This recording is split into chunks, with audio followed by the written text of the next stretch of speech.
सबसे पहले खबर यह कि जामिया कराची के गेट पर क्या हमला हुआ है। पुलिस के मुताबिक क्या हमला शेख ज़ैद कैंपस के गेट पर किया गया। हमले में एक रेंजर जहलकार जख्मी हुआ। SSP के मुताबिक मोटरसाइकिल सवार मुलजिमान क्या फेंक फरार हो गए। मजीद बताएंगे नुमाइंदा जियो न्यूज़ काशिफ मुश्ताक। जी बिल्कुल, आपसे कुछ देर कबल main university road Sheikh Zayed gate के ऊपर जो है वो मोटरसाइकिल सवार मुलजमान की जानिब से क्रैकर हमला किया गया है। बताया जा रहा है कि यहाँ रेंजर्स की नफरी डिप्लॉयड थी और मोटरसाइकिल सवार मुलजमान की जानिब से उन पर एक क्रैकर हमला किया गया और यहाँ से फरार हो गए।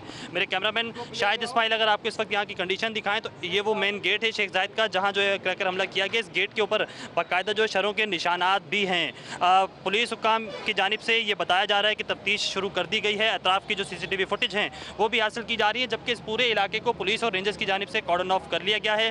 इब्तदाई तौर पर यह बताया गया था कि एक रेंजर एहलकार इस वाक़े के अंदर जख्मी हुआ है, लेकिन अब से कुछ देर कबल यहाँ SSPs भी पहुँचे हैं। उनकी जानिब से तमाम तर शवाहिद इकट्ठे किए गए और बताया गया है कि 3 अफराद इस वाक़े के अंदर जख्मी हुए हैं, जिन्हें करीबी अस्पताल मुंतकिल कर दिया गया है। यहाँ से मजीद शवाहिद भी इकट्ठे किए जा रहे हैं और जो रेंजर्स की नफरी यहाँ डिप्लॉयड थी उनसे भी पूछगछ की जा रही है। पुलिस हुकाम की जानिब से यह भी कन्फर्म किया जा रहा है कि मोटरसाइकिल सवार 2 मुलजमान थे जो यहाँ आए हैं और यूनिवर्सिटी रोड से ही मेन रोड से फरार हो गए हैं।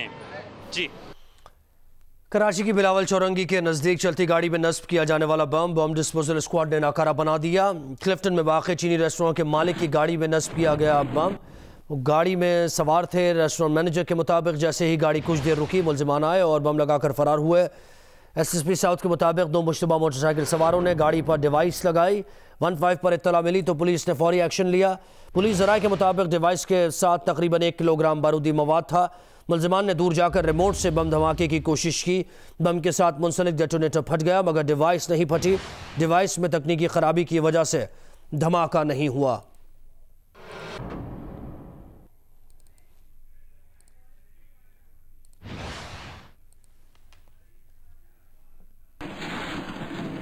आगे बढ़ते हैं। वज़ीर आज़म इमरान खान ने पेट्रोल बहरान में मुलव्वस कंपनीज के खिलाफ कार्रवाई का इंदिया दे दिया। वज़ीर आज़म ने कहा कि पेट्रोल बहरान में मुलव्वस अफराद के खिलाफ कार्रवाई होगी। हतमी सिफारिशात आने के बाद कार्रवाई होगी। वज़ीर आज़म ने पेट्रोल बहरान में मुलव्वस कंपनीज के खिलाफ कार्रवाई का इंदिया दे दिया है।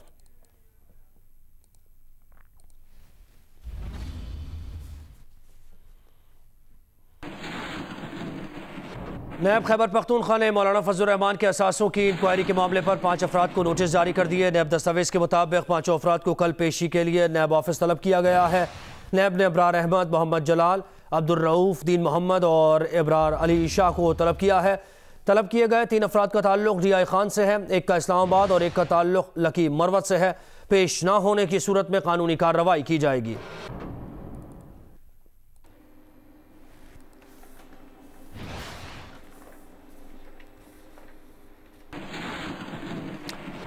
ना वज़ीर आज़म इस्तीफ़ा देंगे ना असम्बलीज तहलील होंगी। Deadline stands rejected. वज़ीर ख़ारजा शाह महमूद कुरैशी का अपोजिशन इत्तेहाद को 2 टूक पैगाम। कहा वक्त ज़ाया किए बगैर PDM की आला क़यादत को तहरीक इंसाफ का पैगाम पहुँचाता हूँ कि हम आपके अल्टीमेटम को मुस्तरद करते हैं।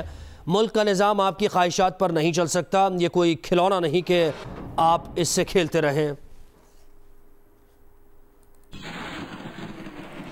तहरीक इंसाफ का मौक़िफ़ PDM की आला क़यादत में वक्त ज़ाया किए बगैर फिलफौर पहुँचाना चाहता हूँ कि हम आपके अल्टीमेटम को मुस्तरद करते हैं। Prime minister Pakistan will not step down, assemblies will not be dissolved. मुल्क का निज़ाम आपकी विम पे नहीं चल सकता। ये ऐसा खिलौना नहीं है जिससे आप खेलते रहें। ये जो डेडलाइन आपने दी है, हम ज़्यादा आपको इस मखमसे में नहीं रखना चाहते। That deadline stands rejected. वज़ीर इत्तला नासिर हुसैन शाह ने वज़ीर ख़ारजा की प्रेस कॉन्फ्रेंस पर रद्दअमल देते हुए कहा कि शाह महमूद कुरैशी साहब कहते हैं कि आसिफ जरदारी ने इस्तीफ़े का फैसला नहीं किया। क्या शाह महमूद कुरैशी जरदारी साहब से रबते में हैं? कुरैशी साहब कहते हैं कि PDM इन हाउस तब्दीली नहीं चाहती। कुरैशी साहब इन हाउस चेंज सिर्फ आप खुद चाहते हैं। बिलावल को नातजुर्बाकार कहकर अपनी फ्रस्ट्रेशन जाहिर कर रहे हैं। कुरैशी साहब, आप तो तजुर्बाकार हैं, आपको PTI में क्या हासिल हुआ? PTI की लीडरशिप तो आप पर एतबार ही नहीं करती। अगर लाहौर जलसा नाकाम था तो PTI बौखला क्यों गई? एक मुशीर प्रेस कॉन्फ्रेंस करता है, दूसरा शुरू कर देता है। PTI के बोरिया बिस्तर बांधने का वक्त आ गया है। घबराएं नहीं, हौसला रखें।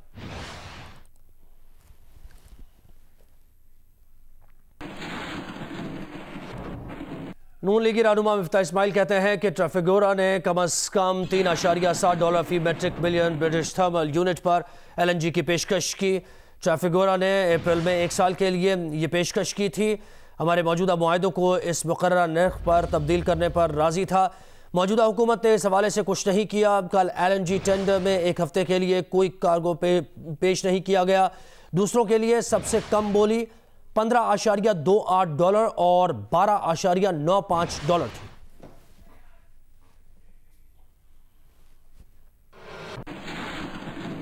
वज़ीर आज़म ने पेट्रोल बहरान में मुलव्वस कंपनीज के खिलाफ कार्रवाई का इंदिया दे दिया। वज़ीर आज़म ने कहा कि पेट्रोल बहरान में मुलव्वस अफराद के खिलाफ कार्रवाई होगी। हतमी सिफारिशात आने के बाद कार्रवाई होगी। मज़ीद जाने के नुमाइंदा जियो न्यूज़ अयाज अकबर यूसुफजई से। अयाज, कहिएगा, रिपोर्ट जो पेश की गई थी उसके अहम नुकात भी बताइए और हतमी सिफारिशात कब तक आ जाएंगी? देखिए जी, वजीर आज ये काबीना में जो है इस रिपोर्ट को पेश किया गया है और इसको सुबह ही काबीना की जो एजेंडा उसमें शामिल किया गया था। इसमें जो इसकी सिफारिशात थी उसका जायजा लेने के लिए 3 रुकनी कमेटी कायम की गई है, जिसमें शफकत महमूद हैं, शीरी मजारी हैं और असद उमर हैं। इसके साथ साथ वज़ीर आज़म ने यह भी कहा कि जो पेट्रोल बहरान में मुलव्वस कंपनी इनके खिलाफ कार्रवाई होनी चाहिए, लेकिन ये कार्रवाई इस इंक्वायरी कमेटी की सिफारिशात होंगी जो 3 रुकनी कमेटी है वो जो देगी, उसके बाद इस कार्रवाई पे इस पे अमली कार्रवाई शुरू की जाएगी। वज़ीर आज़म ने यह भी कहा कि पेट्रोल बहरान में मुलव्वस अफराद के खिलाफ कार्रवाई फौरी करें और जैसी सिफारिशात आएंगी। इसके साथ साथ जो मामले खसूसी बराए पेट्रोलियम में नदीम बाबर, उनका काबीना इजलास के अंदर वो वजाते ही देते रहे, क्योंकि जो इंक्वायरी कमीशन रिपोर्ट है उसमें उनका नाम भी आ रहा था। इसके साथ साथ जो बाकी वफाकी वज़रात है उन्होंने तहकीकाती रिपोर्ट में जिम्मेदारान जो साबित हुए उनके खिलाफ सख्त कार्रवाई का मुतालबा किया। वज़ीर आज़म से कहा कि इनके खिलाफ सख्त कार्रवाई की जाए। उन्होंने कहा कि जो बहरान आया तो मुतलका वजारतें कहाँ थी, इनकी क्या जिम्मेदारियां थी, ये सवालात उठाए वफाकी काबीना के अरकान ने। और उन्होंने ये भी कहा कि तेल सस्ता हुआ तो एक्सपोर्ट क्यों रोकी गई, ये भी एक बहुत बड़ा सवालिया निशान है। उन्होंने कहा जो कंपनियां मुलव्वस थी इनके लाइसेंस मनसूख क्यों नहीं हुए अभी तक। इसके साथ साथ जो ये रिपोर्ट थी ये कल ही शहजाद अकबर ने कहा था कि जी हम इसको आज जो है वो इसमें पेश करेंगे।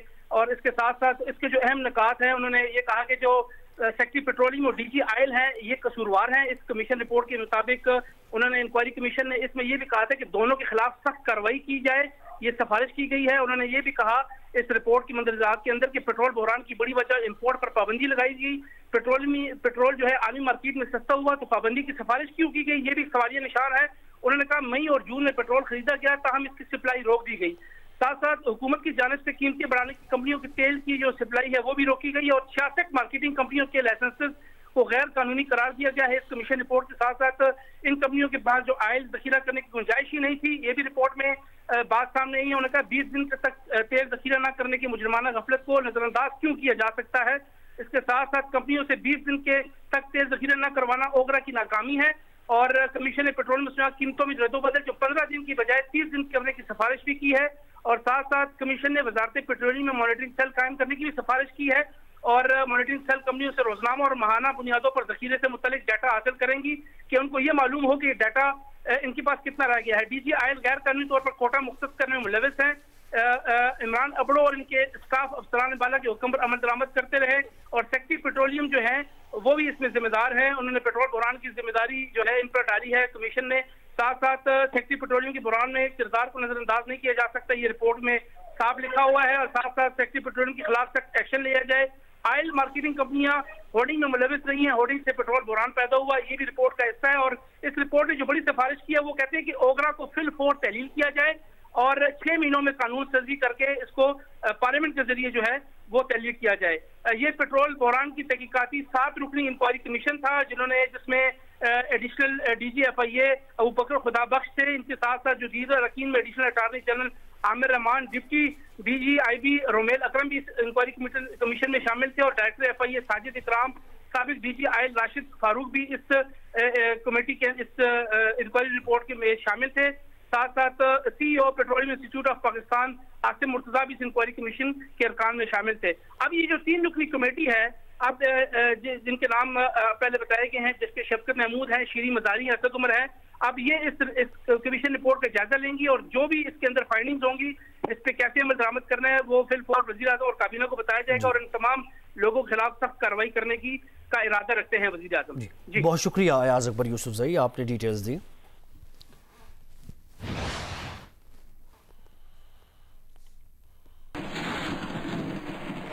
Chairman NAB justice retired Javed Iqbal ने ऐवान हायर सनत व तिजारत पाकिस्तान के वफ़द से मुलाकात की। नैब ने इनकम और सेल्स टैक्स से मुताल्लिक़ केसेस FBR को भिजवा दिए हैं। चेयरमैन नैब का बताना है अगर अंडर इनवाइसिंग का कोई मामला आया तो वो भी FBR के हवाले किया जाएगा। चेयरमैन नैब ने कहा कि ये सिर्फ अफवाहें हैं कि नैब की कार्रवाइयों की वजह से ताजर बरादरी बेचैन है। एहतसाब अदालतों में 1210 रेफरेंस दायर किए गए, सिर्फ 2% ही ताजर बरादरी के खिलाफ है। नैब कानून के मुताबिक अपना कौमी फ़र्ज अदा कर रही है। जस्टिस रिटायर्ड जावेद इकबाल का यह कहना है कि गरीबों की कमाई लूट कर बैरून ममालिक फ़रार होने वालों के मुकदमात मंतकी अंजाम तक पहुँचाएंगे। मनी लॉन्ड्रिंग के केसेस को भी मंतकी अंजाम तक पहुँचाने पर यकीन रखते हैं।